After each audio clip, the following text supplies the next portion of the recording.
మమ్మల్ని వదిలేయండి ప్లీజ్, మా ఇళ్లకు మేము పోతాం అంటూ ఆంధ్రప్రదేశ్లోని కొంతమంది అధికారులు ఆంధ్రప్రదేశ్ ప్రభుత్వ ప్రధాన కార్యదర్శి జవహర్ రెడ్డి గారి ముందు వారు తమ గోడుని వెళ్ళబుచ్చుకుంటున్నారు అంటూ ఒక వార్త ఇప్పుడు సోషల్ మీడియాలో చక్కర్లు కొడుతున్న నేపథ్యంలో ఈ అంశం మీద మనకి విశ్లేషణ అందించేందుకు ప్రస్తుతం మనతో పాటు ఉన్నారు ప్రముఖ రాజకీయ విశ్లేషకులు కృష్ణకుమారి గారు. మేడంతో మాట్లాడు.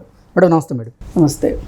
ఆంధ్రప్రదేశ్లోని కొంతమంది అధికారులు మమ్మల్ని వదిలేయండి ప్లీజ్, మా ఇళ్లకు మేము వెళ్ళిపోతాం అంటూ సిఎస్ గారి దగ్గర తమ గోడును వెళ్ళబుచ్చుకుంటున్నారు అంటూ నానా రకాలుగా వార్తలు అయితే వస్తూ ఉన్నాయి. ఏంటి మేడం నిజంగా అధికారుల పరిస్థితి ఏంటి ఆంధ్రప్రదేశ్లో? నాకు ఇంకో రకమైన వార్త వచ్చింది. మీరు జవహర్ రెడ్డి దగ్గర అని చెప్పారు.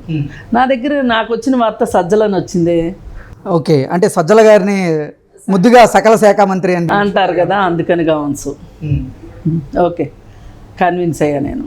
అయితే ఇప్పుడు వేరే వేరే శాఖల్లో మాతృ సంస్థల్లో ఉన్న వాళ్ళని, రైల్వేస్లో పనిచేసే వాళ్ళని, ఇంకో చోట పనిచేసే వాళ్ళందరినీ రెడ్డి గ్యాంగ్ మొత్తాన్ని తీసుకొచ్చుకున్నారు.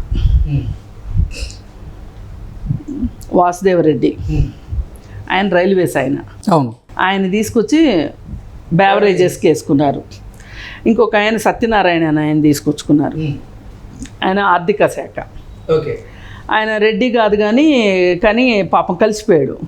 అంటే వైఎస్ఆర్సీపీకి వీర విధేయుడిగా పనిచేశాడు. తర్వాత వెంకటరెడ్డి ఆయన అంతే. ఆ తర్వాత విజయేందర్ రెడ్డి అని ఇంకొక ఆయన సమాచార శాఖ INPR. ఆయన ఎక్కడ ఉంటే ఆయన్ని డెప్యుటేషన్ మీద ఆంధ్రాకి తీసుకొచ్చుకున్నారు. ఈ నలుగురు కూడా ఇప్పుడు నేను చెప్పిన వెంకటరెడ్డి, విజయేందర్ రెడ్డి, వాసుదేవరెడ్డి, సత్యనారాయణ, ఈ నలుగురు కూడా వేరే ఎక్కడో ఉంటే వాళ్ళని ఏరి కోరి తీసుకొచ్చుకున్నారు. ఈ ఏరి కోరి తీసుకొచ్చుకోవడం అనేది ఇప్పుడు కాదు లెక్క, జగన్మోహన్ రెడ్డికి మొదటి నుంచి ఉన్న లెక్క అది. అవును. అయితే ఈ ఏరి కోరి ఆయన అడుగుతున్నాడు అన్నప్పుడు వీళ్ళకి కూడా బుద్ధి ఉండాలి. వీళ్ళు ఆయన బాగా తింటాడు, మన వాటా మనకు వస్తుంది అని గడ్డి తిందామని వచ్చారు వీళ్ళు. ఓకే, ఎవరు మాతృ సంస్థలో వాళ్ళు పనిచేసుకుంటా ఉండకుండా ఇక్కడికి వచ్చి వీళ్ళకి ఇప్పుడు కొంతమందికి క్షవరం అయినాక వివరం వస్తుంది. వీళ్ళకి బుద్ధి రాలేదు. ఎందుకంటే శ్రీలక్ష్మి లాంటి తెలివైన IAS ఆఫీసర్ని జైలుకి పంపించాడు. జగన్ వల్లే వెళ్ళింది. అంటే ఆమె కరెక్ట్ అని కాదు నా ఉద్దేశం. ఆయన ఆ ప్రొవిజన్ పెట్టబట్టే కదా ఆవిడని తీసుకొచ్చుకొని వేసుకొని చేసుకున్నది. ఇట్లా ఇంతకుముందు కూడా జగన్ రెడ్డి ఇలాగే చేశాడు. చేసినప్పుడు ఇబ్బంది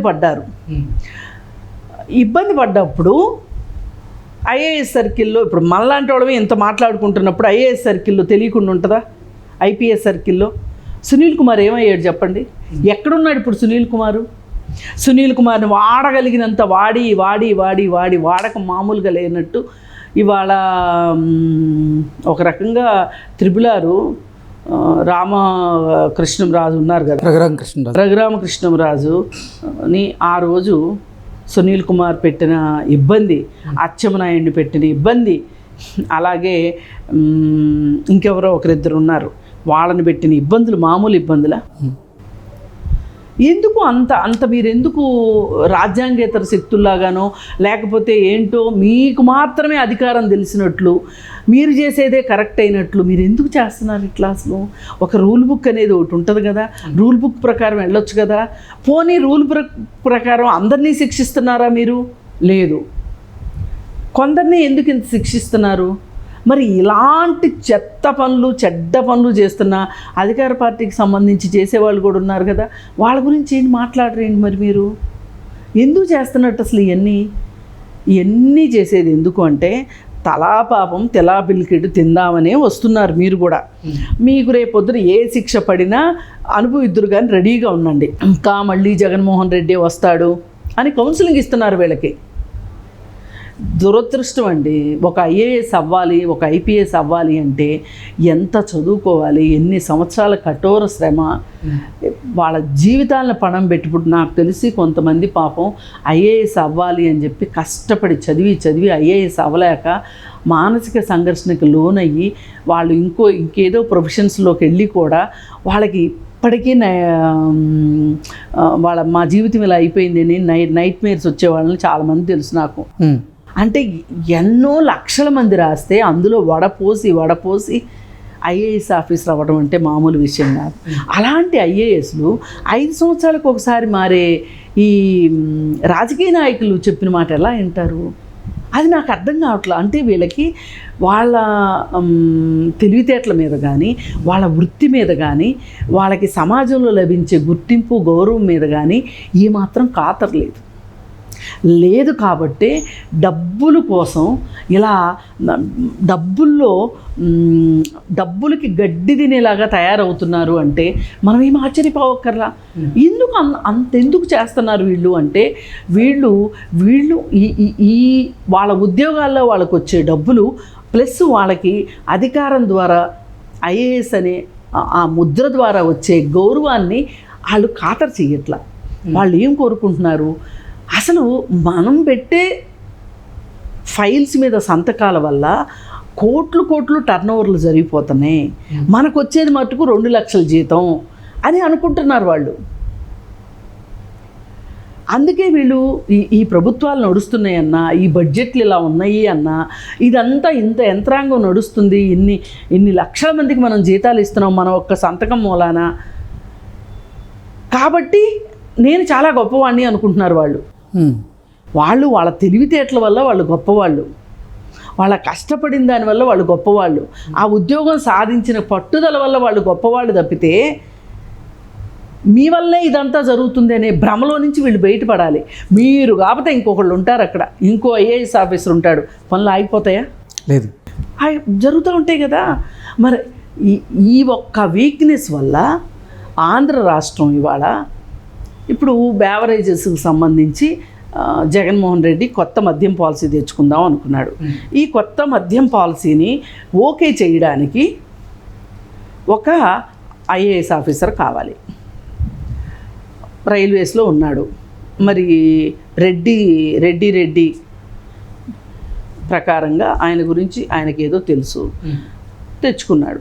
తెచ్చుకొని తానంటే తందాన జగన్మోహన్ రెడ్డి ఏం చెప్తే అది చేసి ఇవాళ మద్యం పాలసీ ప్రపంచంలోనే ఎక్కడా ఇట్లాంటి మద్యం పాలసీ ఉండదు అన్నట్లుగా మద్యం పాలసీని తయారు చేశారు. పైగా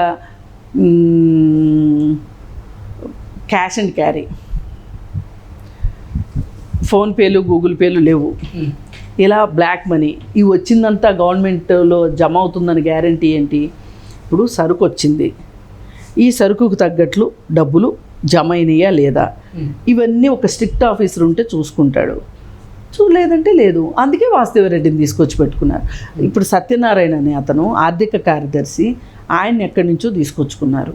ఇప్పుడు ఆయన ఇవాళ ఆంధ్రప్రదేశ్ ఈ విధమైన ఆర్థిక అవకతవకల్లోనూ లేకపోతే ఒక ఆర్థిక పరమైన ఊబిలో చిక్కుకుపోయింది వాళ్ళ ఆంధ్రప్రదేశ్. ఈ పరిస్థితికి రావడానికి సత్యనారాయణ కారణం. అందుకని ఇప్పుడు ఆయన ఎప్పటి నుంచో దాదాపు వీళ్ళందరికీ ఒక 6 నెలల నుంచి అర్థమైపోయింది జగన్ గెలవడు అని. మేము వెళ్ళిపోతాం మా పాత సర్వీసులకు మమ్మల్ని పంపించండి అని ఉత్తరాలు రాసుకుంటున్నారు. ఉత్తరాలు రాసుకుంటుంటే వీళ్ళు ఇప్పుడు వెళ్ళిపోతే ప్రాబ్లం అవుతుంది అని చెప్పి పంపలా వాళ్ళని. అయిపోయింది కదా. అయిపోయాక ఈ సత్యనారాయణ పని అయిపోయింది. ఈ వెంకటరెడ్డి అన్న అతను ఏపీ ఖనిజ సంస్థకు సంబంధించిన అతను, ఇతను కూడా ఎక్కడి నుంచో డిప్యుటేషన్ మీద తీసుకొచ్చుకున్నారు. ఇక ఆయన అవకతవకలు ఆయనవి. అంటే ఇప్పుడు మనకు తెలుసు కదా, ఈ ఖనిజ సంస్థలకు సంబంధించి అంటే ఆ పాలసీ ఏది మైనింగ్ పాలసీ నచ్చినట్టు చేయించుకున్నారు అతని చేత, వెంకటరెడ్డి చేత.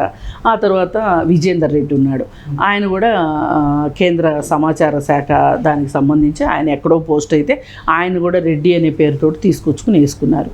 ఇప్పుడు ఆయన చేసినవి అయితే మామూలు విషయాలు కాదు. చాలా అడ్వర్టైజ్మెంట్స్ ఉంటాయి, గవర్నమెంట్ అడ్వర్టైజ్మెంట్స్. ఈ గవర్నమెంట్ అడ్వర్టైజ్మెంట్స్ సాక్షికి ఎక్కువ వచ్చేలాగా చేసుకొని, ఢిల్లీలో కూడా ఒక కేసు, సాక్షి పేపర్ని ప్రతి సచివాలయానికి ఇవ్వాలి అనే దాని మీద ఉషోదయ ఎంటర్ప్రైజెస్ వాళ్ళు కేసేశారు.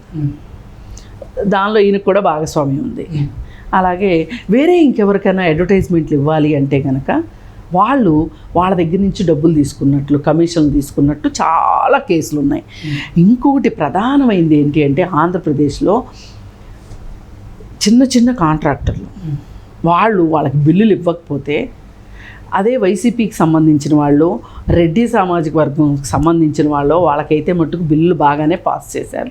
చేయకపోతే వాళ్ళు సాక్షాత్తు చిన్న చిన్న కాంట్రాక్టర్లు అండి పాపం వాళ్ళు కోర్టుకు వెళ్ళి కోర్టు గవర్నమెంట్ని మొట్టికాయలు వేసి వడ్డీతో సహా చెల్లించమంటే కూడా కోర్టు తీర్పులను కూడా ఖాతరు చేయాలి. ఇప్పుడు ఈ కోర్టు తీర్పు అమలు అవ్వాలి అని వీళ్ళు ఇంకొక కేసు వేసుకోవాలి. ఆ దుస్థితికి వాళ్ళ ఆంధ్రప్రదేశ్ ఉంది అంటే కనుక ఈ జవహర్ రెడ్డి ఏం చేస్తున్నాడు? ఈ జవహర్ రెడ్డి నేతృత్వంలో, సజ్జల నేతృత్వంలో ఈ రెడ్డిలందరూ కలిసి ఇది ఒక రెడ్డి కూటమిలాగా ఏర్పడి ఒకప్పుడు రెడ్డి కాంగ్రెస్ అని ఉండేది. అట్లాగే ఆ రెడ్డి కాంగ్రెస్ పెట్టింది కూడా వైఎస్ రాజశేఖర రెడ్డి.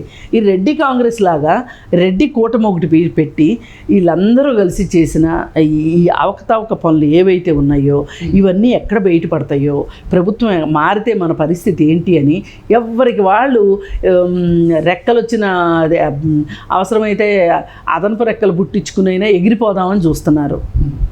ఎగిరిపోనివ్వట్ల వీళ్ళు. ఇది ఇవాళ ఆంధ్రప్రదేశ్లో పరిస్థితి.